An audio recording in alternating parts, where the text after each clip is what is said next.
get us started. Good afternoon, everyone. Thank you for joining us for our webinar, Creating and Sustaining Adolescent-Centered Health Programs. We are lucky enough to have you until the top of the hour, so thank you so much again for joining us.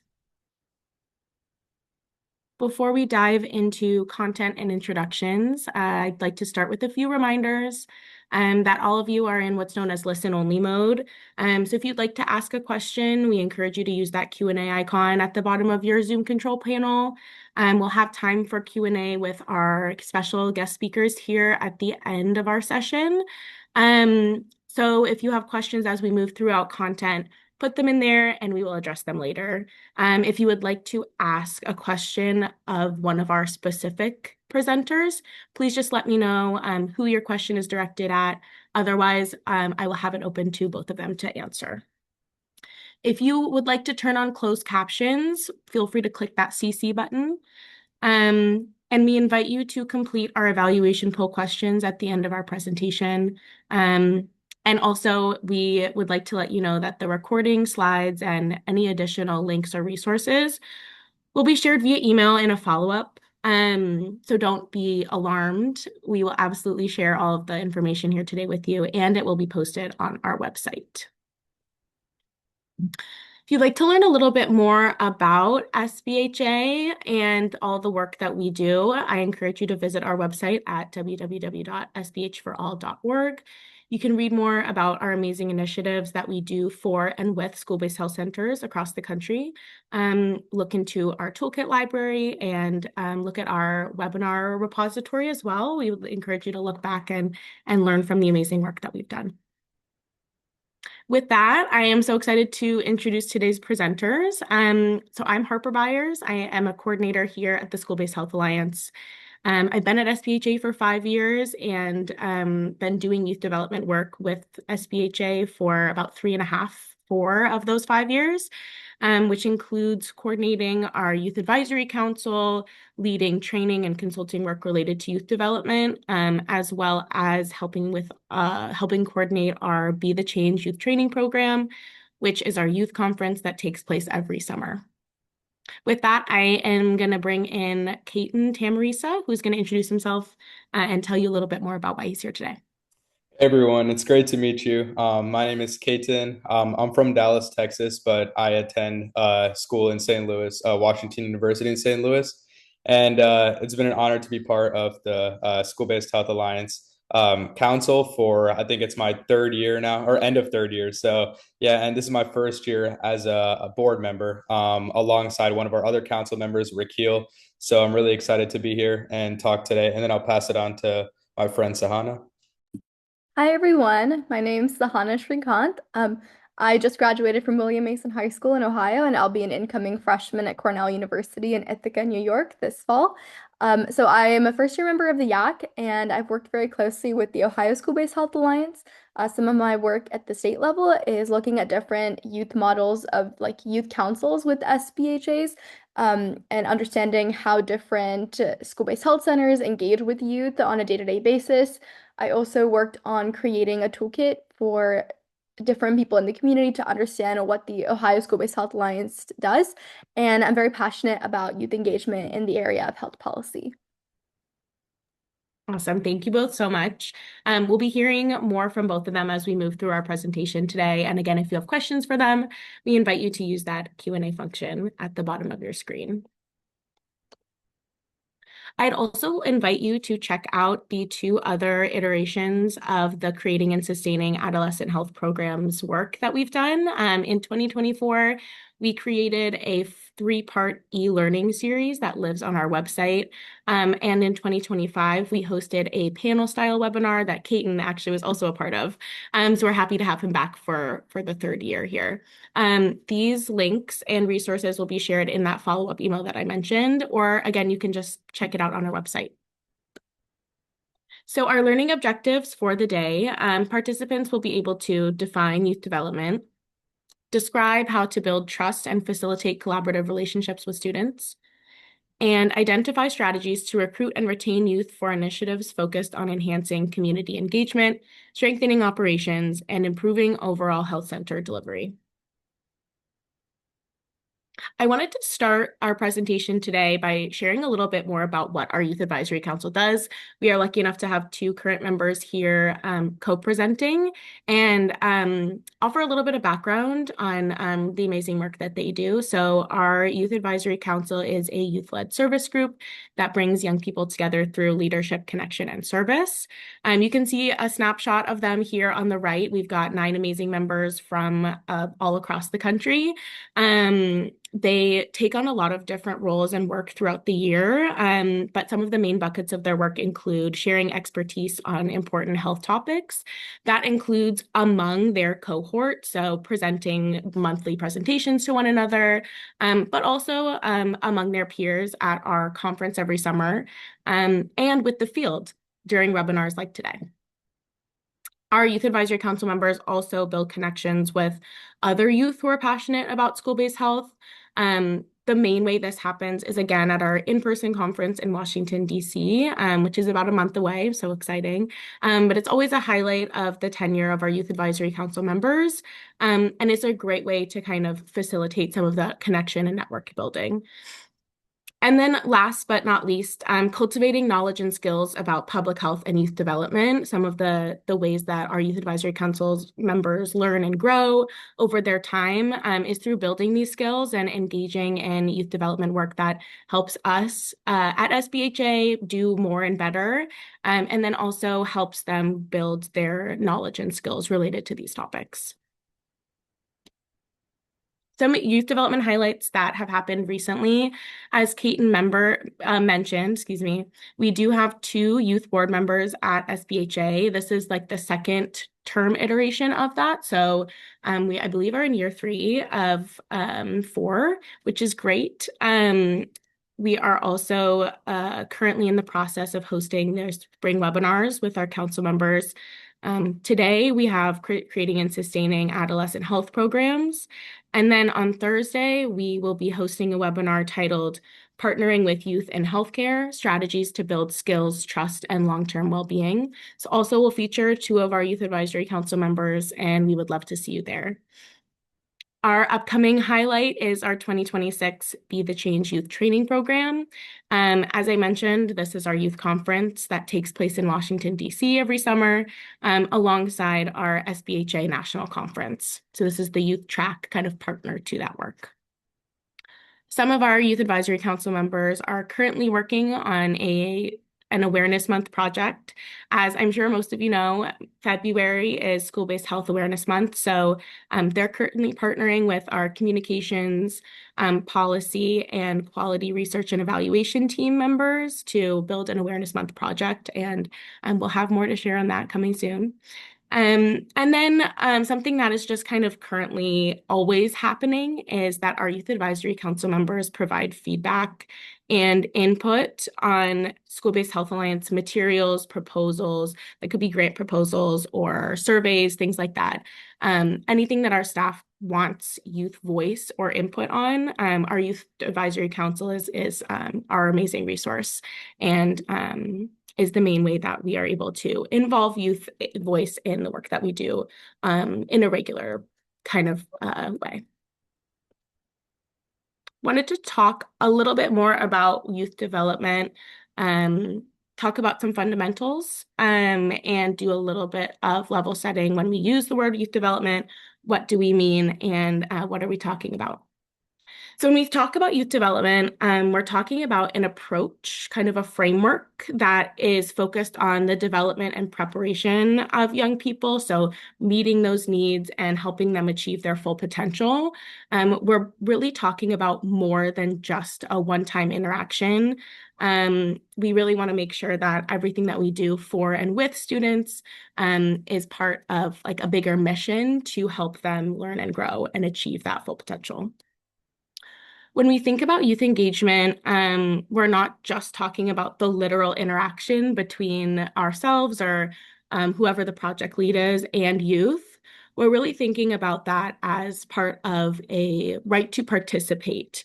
Our work is for youth and by youth, and so I think it's really important that we recognize their role and the importance of their voice in the work that we do.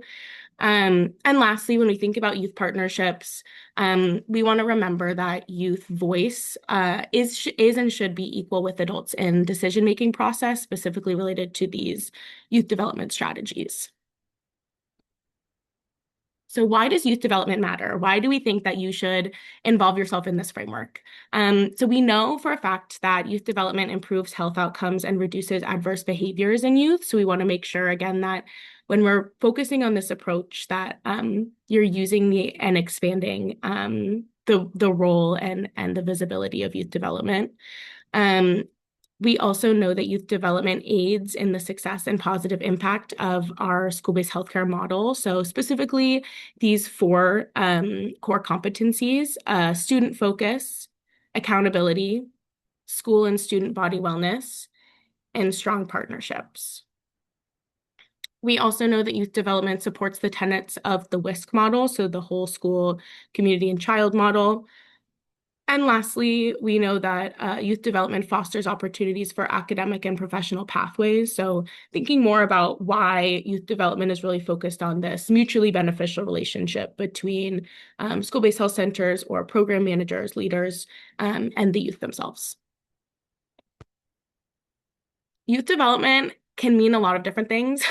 I know I have seen it happen in so many different ways. There are so many strategies and approaches that you can take when you are interested in kind of diving into the pool of youth development. So this kind of provides a little bit more information about what the range can look like and what the different strategies are that we've seen. This is in no way exhaustive as well. But I think when we talk about youth development, these are some of the more common ways that we see health centers engaging in it. As we've mentioned, SPHA has a youth advisory council. We also are so proud to have two members from our council on our board. But SBHCs take this on in many different ways. You can have outreach and enrollment or feedback on services and experience. I often find that health centers maybe want to focus on some of these ways to engage youth versus diving into something that's maybe a little bit more comprehensive or requires a little bit more time and energy. So if you're just starting out and starting to think and plan for youth development, I would just encourage you to learn a little bit more about what your capacity is and see maybe which strategy you can align to your capacity and your goals as well. With that, I'm going to bring Keaton and Sahana in to talk a little bit more about the youth development strategies they've been engaged in and share more about their background as youth leaders. So I'm going to pass it to Keaton to start. Yeah, for sure. I think Harper touched a lot on this, but I think the most important thing is that ensuring that youth are like growing throughout the course of like whether it's a program or like an organization. So I had joined the School-Based Health Alliance. I think it was my junior year, and now I'm a sophomore. I just finished my sophomore year in college. So I've grown a lot throughout the process, and not only have I received mentorship from, Harper, but also from the peers on the council. So whether it's like Sahana, et cetera, we have like other peers in the council from across the nation. And during these like monthly meetings that we have where we discuss whether it's like policy ideas or we like present to each other every month on a different topic of our choice or even brainstorm different paths for like advocacy, we exchange ideas. And I think like as a youth being involved in this direct exchange of ideas allows us to grow and like learn from one another. And I've also like really gotten the unique experience to be a part of like the different stuff that the council does, whether it's like writing monthly blogs on a topic of our choice or also like working on presentations from topics of our interest and also getting direct feedback from both Harper and our peers, like I mentioned.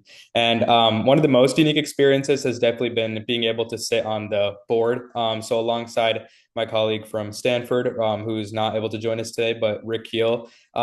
So we sit on board meetings with the rest of the SBHA board, and we are the only like youth advocates on the council. So it's really important, especially because SBHA is an organization made to empower youth. Youth being part of that build up process is extremely important, extremely crucial. And so, as a part of this board, we get to see like the budget, see how like different funding is allocated. We get to vote on different policy issues. Currently, I serve as an ex officio board member, and Ricky serves as a voting board member, so he gets to directly vote on the policy issues. But we'll rotate next year, and I think it's an extremely unique experience, for youth, and it's really unique because not many organizations involve youth in such a high capacity. And finally, I think, youth development is also like very grounded in the right mentorship. And so through SBHA, I've been able to connect with a professor at the UCSF School of Medicine. Her name is Dr. Kathleen Tebb. And I actually reached out to her because I was very interested in the work that she was doing, as it's really closely related to school-based health. And alongside her, I've been like developing an app. It's called Healthy You for implementation in school-based health centers. So what it is, it's a sexual health screening app for adolescents, and we've been implementing it in around like 10,000 school-based health centers across the U.S., which is amazing. And I've gotten to receive like direct mentorship from Dr. Tebb, whether it's with like this app directly or even outside. As I'm in the process of applying to medical school, she's been a source of support. So I think just youth development is really grounded in the experiences, whether it's from peers, and then also receiving mentorship, but ensuring that youth are growing, constantly learning, and are able to make a difference. Yeah, that's amazing. It was really good to hear your experiences, Kaiten. And I can also talk a little bit about my experiences with the School-Based Health Alliance and specifically my work at the state level. So I always knew I was really interested in the area of policy and specifically health policy, but I didn't find a lot of opportunities to have like my ideas represented in this area. So I found that the Ohio School-Based Health Alliance was a very welcoming environment for me to understand the area of health policy when there wasn't a lot of organizations that were willing to take in youth. So I started working with the OSBHA back in August of 2024, and really the bulk of work I did involved like learning about this area of health policy, specifically when it came to school-based health centers. So the biggest area of curiosity I had was how youth were engaging with health policy. So I looked into different models of youth engagement in different states. Many states have like statewide councils where students can engage with state health policies for school-based health centers, versus other states like Ohio didn't have an established council. They didn't have funding for those kinds of programs. So I was really curious in understanding what different models in different states look like. And that experience really like helped me grow personally. It exposed me to new interdisciplinary areas of academic study. I always felt like in high school we're kind of boxed into only understanding health or only learning about like legislation, but my work with the OSBHA really taught me that there's a huge like area of interdisciplinary exploration, which I really valued. Other things I did with the OSBHA were trying to build a YAC development toolkit for interested SBHAs who wanted to build a youth advisory council. And that was also a really eye-opening experience for me because I had to learn that there were different needs and different wants of different school-based health centers. So by looking at the census that was sent to different Ohio school-based health centers, I learned a lot about whether certain SBHAs were open to taking in youth and if they had the funding and resources to do so, versus others who were very open to taking in youth but didn't have access to the resources to make that happen. So it also made me understand that there are different financial and different socioeconomic factors that go into whether youth engagement is even possible for a school-based health center, which was a new learning experience for me. Through my time on the National School-Based Health Alliance Council, I learned so much about the area of health policy, even more than previously, because I was learning through my peers. And I think that's a really important aspect of youth development is giving youth the opportunity to learn through other people. So through our weekly meetings as part of the National YAC, we have the chance to learn through other people's research and through other people's presentations and ask questions to other youth. And that's a very insightful experience that I think has been very valuable with my time on the YAC. I think also I've been able to grow as a presenter, as a communicator, and that is a huge skill that will take youth so far in the future. So giving youth the chance to speak to adults and make decisions is very important when it comes to youth engagement.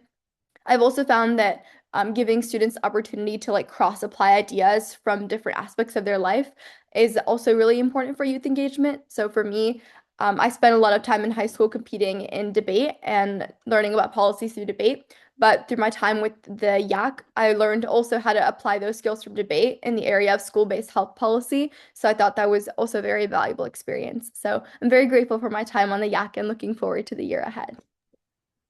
Thank you so much, Kaiten and Sahana. I'm always so in awe of the way that you're able to reflect on your learning and all the amazing work that you've done. So thank you for sharing. We're going to talk a little bit more about something that both of them kind of brought up and relates a little bit back to our that snapshot of youth development and school-based health centers.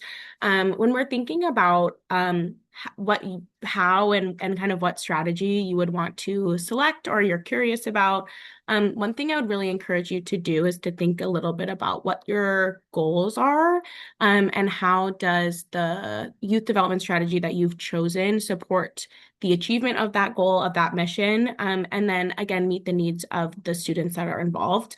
So one way that you might think about this is what we call the 3 I's of youth outcomes. The I stand for intentionality or intention, intensity, and then how that kind of informs what the interactions look like between youth and the youth worker. So overall, I think the important thing to really take away from this is making sure that the outcomes that youth have for their lives and the goals that they have align with how much capacity you have to make that happen. So selecting that youth development strategy where everyone can achieve that outcome and based on that capacity that you have. So intention, when we think about this, we're thinking a little bit more about why did you choose this program? Why did you select this goal and what supports do you have to make that goal happen? Did young people help inform that goal? Do they share that goal? And how does it benefit them? When we're thinking about intensity, the question is really just like, what's the time frame of the goal? You know, how do we get this strategy finished?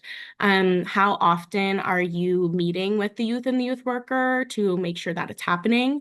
And then again, what's that length looking like? So this is a youth development principle that I find is best represented and explained through examples. So I'm going to use one of our Youth Advisory Council and youth partnered initiatives at the School-Based Health Alliance to talk a little bit about what those 3 I's look like in practice. So I'm going to talk through training because it's happening right now. So the intention behind having a training such as this webinar, the first is to kind of more and better the use of youth development frameworks, and then also spread knowledge, share knowledge. The intensity of that, it could be annual. When we're talking about biweekly here, it's a reference back to the training and the meetings between our Youth Advisory Council members. So we meet every other week to share knowledge and to train one another on a topic, area, or a skill. And then when we think about the interaction, so what is it? And how is that informed by the intention and the intensity? The interaction looks like this webinar that we have today, those Youth Advisory Council meetings, and then also our conference counts as a training. It's like an intensive training happening over a few days. I think when we think about what it means to create and sustain, you want to make sure that you're creating something and sustaining something that is youth partnered. You want to make sure that, again, everyone's needs are being met and you're really aligning what the goal and the outcome is with the strategy and the correct strategy. Another way you can think about the 3 I's in practice could be really specific to those deliverables and responsibilities. So on the last slide, we talked just about like the Youth Advisory Council meetings, but this is kind of a week in the life of a Youth Advisory Council and the 3 I's in practice with all of their deliverables. So this is, again, just a snapshot of what that could look like in a different example.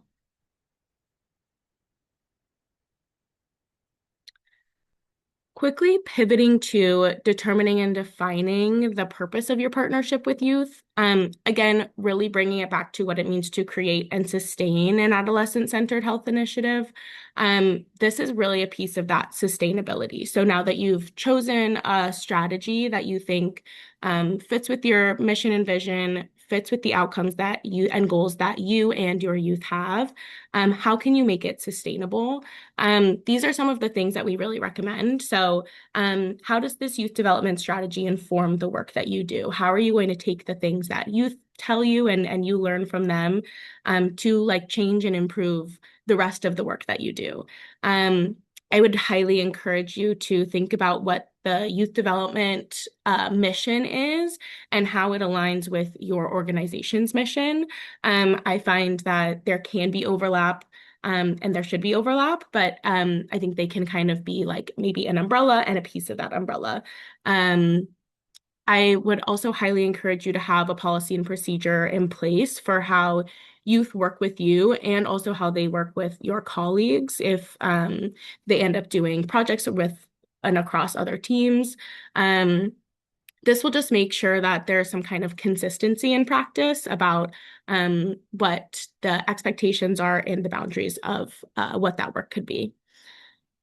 Lastly, when we think about sustainability and kind of making sure that we have expectations set, I would just encourage folks to establish and communicate that timeframe and commitment piece and what work it's going to inform. So making sure that everyone is aware of what the big picture is and kind of why the time frame is X amount of time, what goals are expected to achieve in that amount of time. I find that that just helps increase buy-in and understanding for everyone involved for like why either there are so many meetings, there are X amount of meetings, there's X amount of work expectation. Perfect.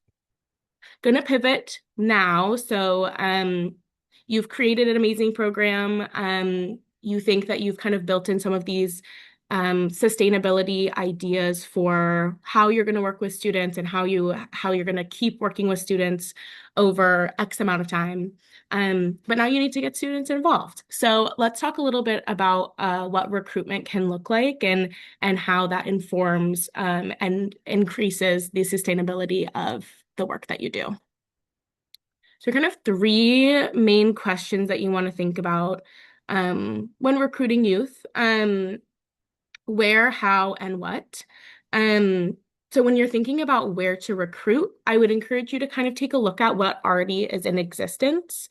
Are there clubs at your school that you can kind of go to know that, okay, there's like a health, maybe there's like a public health club at your school or a leadership club at your school. Those can be great places to find students who are already interested in those topics and get them involved in work at your school-based health center and say, you can be involved in some of this work on campus.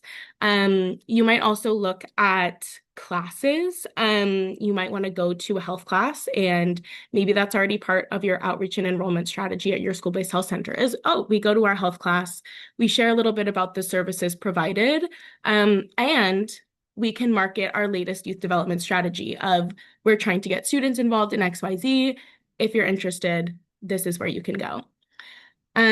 You also could look at community events. I know that this is really helpful for school-based health centers, again, in that outreach and enrollment piece. So again, bringing in that youth development to that outreach and enrollment. If maybe your school is really good at basketball and that's where those are the games that lots of community members and youth go to, setting up a table there and sharing a little bit about what your youth development strategy or project is, and getting students involved there. Maybe you have students that come into your school-based health center a lot are also great folks to kind of tap for interest. We know that in practice, students are more likely to listen to their peers. And so thinking about how the students that are already in your school-based health center, they love your staff, they love the services that are provided, how can they be at the forefront of that work? Because they're already so kind of aware and integrated of the work that you do.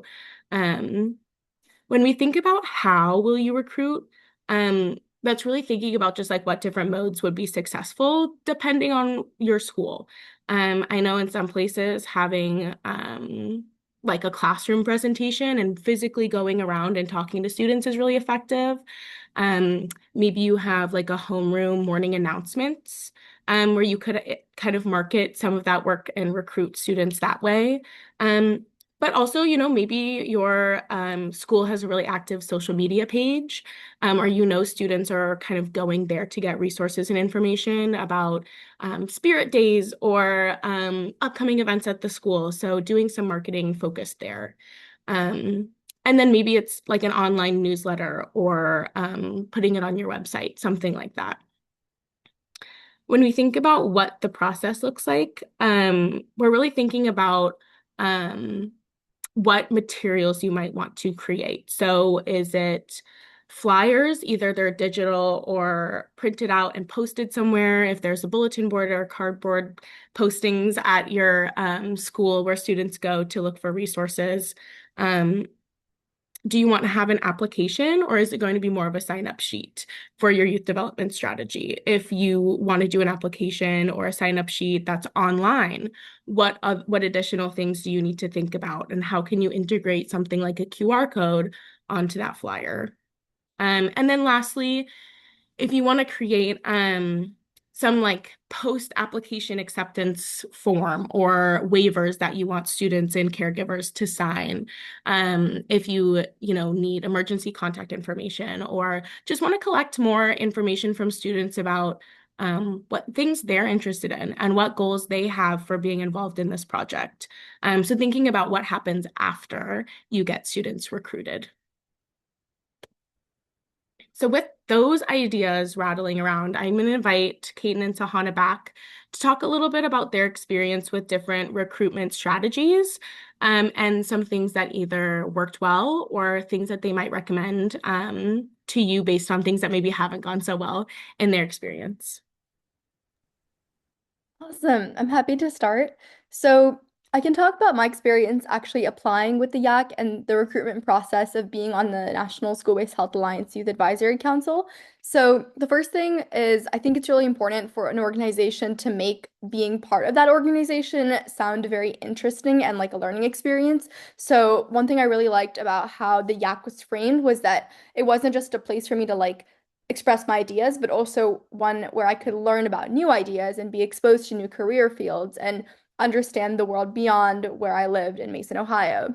And that was like just a really unique opportunity that I'd never seen any other organization kind of portray themselves as, one where my voice would be heard and also where I get to like really, really learn that this is a unique field. So I think it's really important for organizations to portray themselves as a learning opportunity, especially for like the high school range where students are trying to figure out like what their professional interests are, what their academic interests are, those kinds of big questions. So the first thing is just making it a really appealing experience. The second thing I thought, in my experience with applying for the YAC was that I really understood what the requirements were to be in this organization. So, if you are an organization that is going to have an application process to get youth involved, it's extremely like very crucial that you have specific requirements and make those requirements very clear. So I knew when I was applying for the YAC that I should have prior experience understanding school-based health centers. I should have prior experience in communication and prior experience writing because that's what the organization said were requirements, and that's what my roles and responsibilities would be when I was to be on the council. So, because it was so clear to me what I would be doing when I was on the council, I felt more incentivized to apply since I knew my experiences matched the requirements. So, I think clarity is also very, very crucial for organizations looking to get youth involved.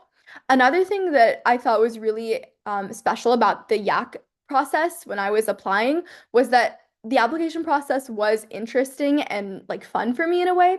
I feel like high schoolers are oftentimes, when they're applying to things, it can feel like a drain, it can feel like a burden, especially when those applications involve lots of long essays, a lot of questions that might not be directly related to the role. But when I was applying for the School-Based Health Alliance YAC, I felt like there was just a very healthy balance of questions that got to know my personality, but also my experiences. And there was places for me to like learn something new in the application process and express my passions as a human being. I remember one question that was like, it was asking what's like a huge pressing topic in the area of health that you're interested in. And I thought that was really fun to answer because most organizations that applied to asked me just kind of serious questions only about the things I'd done. But that question allowed me to express my passions and who I was. So I think making the application process something people can look forward to will increase the chances of youth like really coming in to join the organization and apply. Another thing that I really valued about the YAC application process was that there was a chance to interview. I think that youth are not two-dimensional people, and being able to like talk to someone and show my enthusiasm for the area of health policy was invaluable, and it made me more excited about the council, and it really reduced my stress about the application process. So if the organization that you're working with is looking to get youth involved, try to have like an application process that involves an interview or like a video so you can really see the person and understand all the dimensions of them. The last thing I can speak to about with my experiences applying to the YAC are I think that this specific organization really values the passion of youth, and that is prioritized over like their resume or their grades. So sometimes I see different honor societies and organizations that like kind of exclude a certain group of people because of their grades or their resume. So they say like, okay, you only have people on this organization who have a 3.9 GPA or above. And I think that those kinds of requirements are good in certain cases, but for organizations that have a very specific focus, like health policy or maybe like social policy or political advocacy, if those are the focuses separate from like academics or the resume, then the passion of the person and their biggest interest in this area should be prioritized over like the numbers. So I really liked how the YAC application process took me as like a human being for my passions and my interests over kind of numerical factors. So I think that would be a really important thing for an organization who's trying to get youth involved. Yeah, I think those are some great insights, Sahana. And I think moving on from that, I have a separate example actually from an organization both me and Sahana are part of. So it's through Harvard School of Public Health. It's called the Harvard STRIPE program, so Strategic Training Initiative for the Prevention of Eating Disorders. And so, just like for a summary, the whole purpose of this organization is to kind of like work on like advocacy to promote a bill, and the specific bill is to get like harmful dietary and muscle building supplements out of the hands of minors, so anyone under the age of 18. And I've been working alongside Sahana as part of this organization since 11th grade. And so we've been, I worked on the Texas team for a while, and then once I got into college, I attend college in St. Louis. So then I started working for the Missouri team as well as helping Sahana alongside the Ohio team. So recently we had some great success in Ohio, but more than that, I think Sahana and I are both co-captains. So we kind of like lead the Ohio team together, along with one of my friends at WashU, actually. And so one of our major things has been trying to recruit other youth who we think will be like amazing and beneficial for the organization to kind of push this bill forward. And so we've kind of been involved in this recruitment process firsthand. And I've noticed like some things that definitely work and then some things that don't work. So I think the first thing when trying to like pitch an organization to or get youth to join is to, like Sahana mentioned, be extremely clear about the goals of the organization and exactly like where you want to get to. So the end point for this organization is to try to get a bill passed in Missouri. So being upfront and clear about the goal of the organization will help youth understand that better and clear up any like misconceptions or even invite any questions that they may have.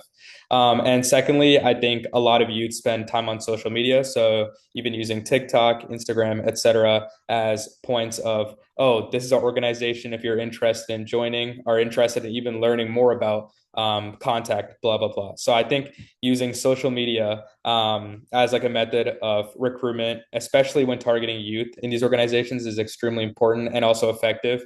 And I found that more effective than putting up flyers around like WashU's like school and nobody joined. So we found a lot of success with recruitment over social media. And so, yeah, I would say that stick with like a social media strategy and then be very consistent with it. So post like every week or every month or have like a consistent strategy with the social media and recruiting and be very upfront with the organization and the goals of the organization. So once you do have interest, as Sahana mentioned, it's always great to get to know youth through whether it's like a Zoom call or even in person with like a coffee chat or something. And it's better to know youth that way and to know whether they're very passionate or serious about the organization. It's much easier when you speak to them face to face to try to understand their goals and their interests. Remember that it's always like a two-way street. So you like they are also supposed to benefit in just the way that you're going to benefit from them joining the organization. So it's always good to understand their interests, their strengths. I think every youth who is very passionate brings like a unique skill set, a unique strength. It could be writing, could be advocacy, etc. So you just have to try to mold like, their interests as well as your goals of the organization together to try to come up with like a way in order to like progress forward in the best way possible. And I think with Stripe specifically, we had interest from youth all across the country. And we had youth say, oh, I'm interested in writing, or oh, I'm interested in speaking with different legislators in order to move this bill forward. Oh, I'm interested in like work on op-eds, etc. And so we kind of got to know the youth's interests and we were able to split them up into teams. The next biggest thing I would emphasize is teamwork. And so have a group of people, like whether it's like 3 to 4, or you can even make it larger, kind of work together on specific tasks. People like can exchange ideas. As we talked about earlier in our meeting, it's always good for youth to exchange ideas. And this is like a really productive way of like progressing towards a goal. And so what me and Sahana did is we had, let's say, 10 youth that were interested, a few in writing, a few in advocacy, etc. Kind of split them up into teams, gave them like a deadline to work with, and then helped them like move forward. And also if they had any questions, we would kind of answer those questions. And yeah, I think finally the like something that definitely attracts youth is being upfront about the incentives for joining the organization, especially because a lot of youth are different in different stages of their like academic journey. So you can mention, oh, this will be helpful for your college apps, so this is the right way to frame it, or it's helpful for med school apps, etc. And just kind of they get something out of it as well, in addition to being part of this amazing process. So I think yeah, just being upfront with the goals, meeting like youth face to face or virtually, and kind of like working to kind of tailor your interest to theirs as well is extremely important, especially when recruiting youth. So Awesome. Thank you both so much. I do also just want to highlight something that you mentioned, Kate, and I think is so important is, don't be afraid to pivot strategy if it's not working. If you find that something has not been effective, like talk to students, see where they are, see what else might be like more effective in your community or at your school. Um, don't be afraid to pivot. Yeah. Flexibility is really everything. And I find that that's true kind of across the world of school-based health. So I know that everyone on this call will understand that. Alrighty. And we're gonna talk a little bit about now that you've recruited youth and you're in the process of getting them involved in your youth development strategy. What do you do now?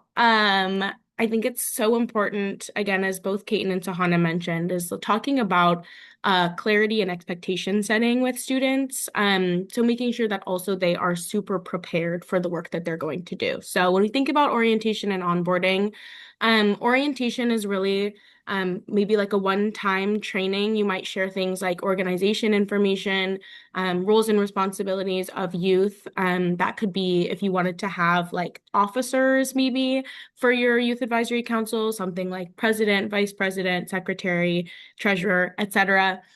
Or something more specific. If you have someone who is really interested in social media, maybe there was a role or responsibility where one person really handles that work or the graphics creation for that. Maybe they're really confident and curious about learning more about that. So sharing more about what's available and then kind of tailoring it to student needs.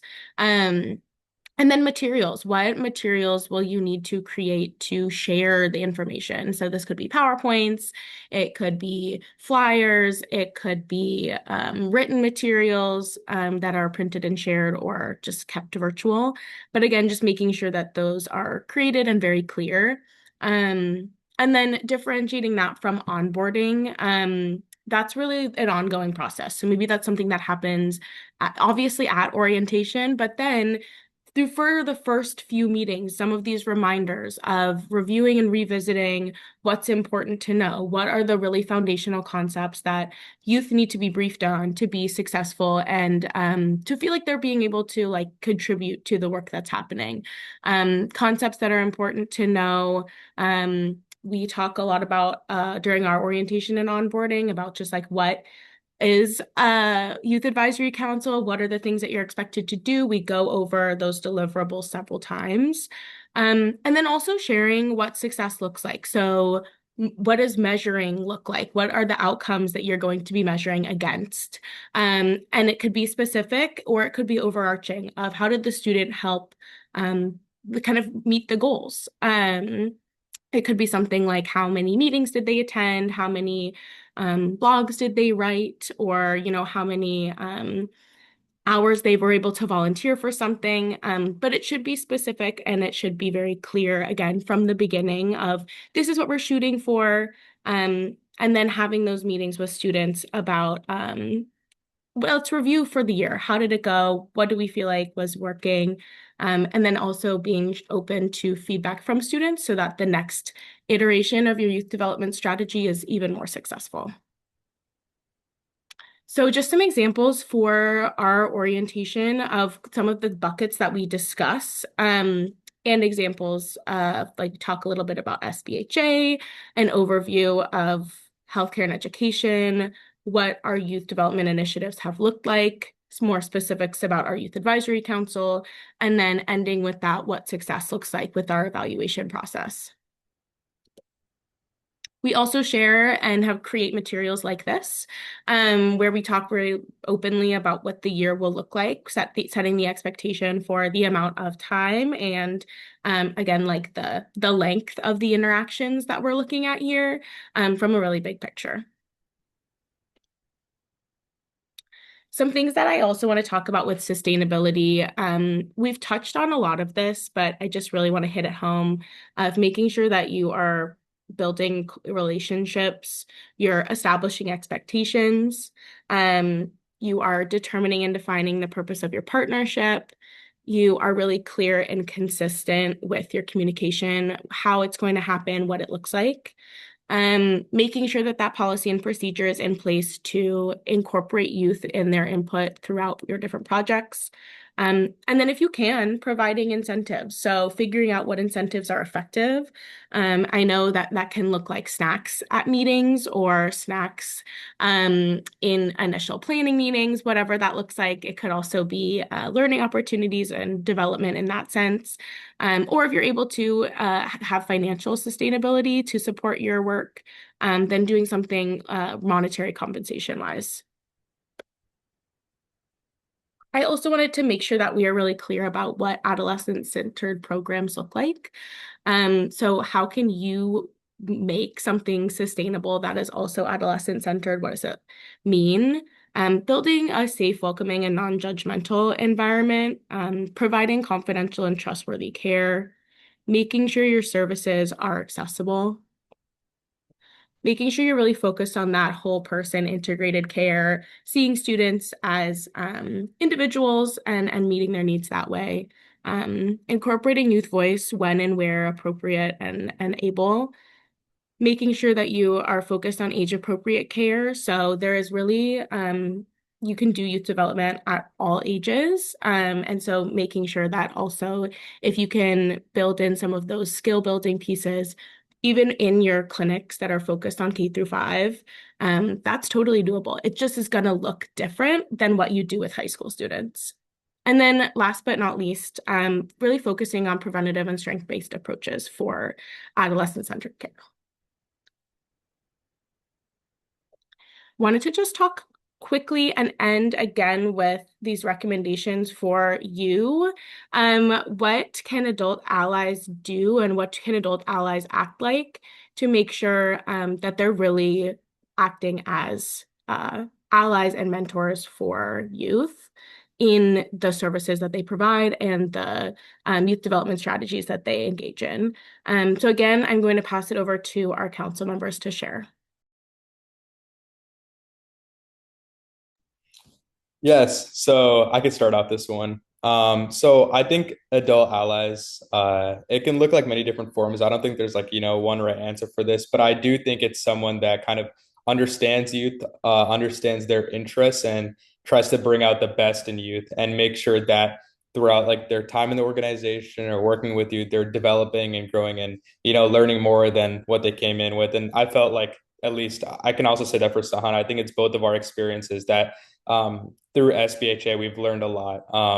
And whether it's about advocacy or even like the structure of school-based healthcare across America, I think Harper has done a great job as well as the other youth on the board. We've kind of like learned from each other. And so I think one of the main things is that adult allies should definitely keep it an open space and encourage youth to ask questions because this is the only way that youth will learn. And if they don't understand something, being extremely like patient with them, trying to explain it to them, and then even giving them like different examples or helping them be a part of a project which may show them. So I think encouraging open-mindedness and questions is extremely important. And then next is I think if you're going to bring youth on board, you have to make sure to give credit and understand their ideas and also work to implement them. So it's not just like saying in theory like, oh, youth are part of this organization. It's actually, oh, youth are integral to the organization and they're actually helping us like grow, and this is how. So a huge example would be like me being part of the School-Based Health Alliance Council as well as the board, where I actively sit in on policy and decision making processes within the School-Based Health Alliance. Um, and I think final thing is doing like check-ins with youth. So let's say you have an organization and you brought like a new youth on board, kind of making sure he or she is like growing, learning, and doing like maybe whether it's like a monthly check-in or maybe it's like a quarterly check-in, whatever. So me and Harper actually meet up every quarter. And so we do it twice. Actually, yeah, sorry, we do two meetings every year. And she kind of checks in to make sure like everything on my end is going well. I don't have any like extra concerns or needs, etc. And if I did have needs, then she would obviously be there to support it, and then also feedback from her to me saying like, oh, you've done a great job with this, but maybe you can work on this. So I think it's that like mutual feedback between like adult allies as well as like youth that can allow both youth and the adult to grow. And I think it's extremely beneficial to have those check-ins. Yeah. Yeah, definitely. I agree with everything that you just mentioned. And to add a few more things, the first thing is in terms of like adult allies, I always feel like a good adult ally will show up for youth even when it might not be convenient. So, for example, there's a lot of clubs at my school because it's the largest public high school in Ohio, and I always felt like the adult allies I could really rely on and trust were people who were willing to stay after and to help with projects that I needed support on and to answer questions and really like embrace the projects that youth are passionate about. And so I think it's important to show youth that you're invested in what they're invested in so they feel like you're on their side. Another thing, I saw a lot of like underclassmen in my high school feel kind of deterred away from certain organizations if they didn't have a sense of trust with the adult mentors who are running that organization or running that club. So really initially making sure you can prove to youth that like they can trust you with anything, creating a welcoming environment and doing the small things like saying their name correctly and asking questions about their day. And really it's like those small actions that show a sense of trust between the adult and the youth.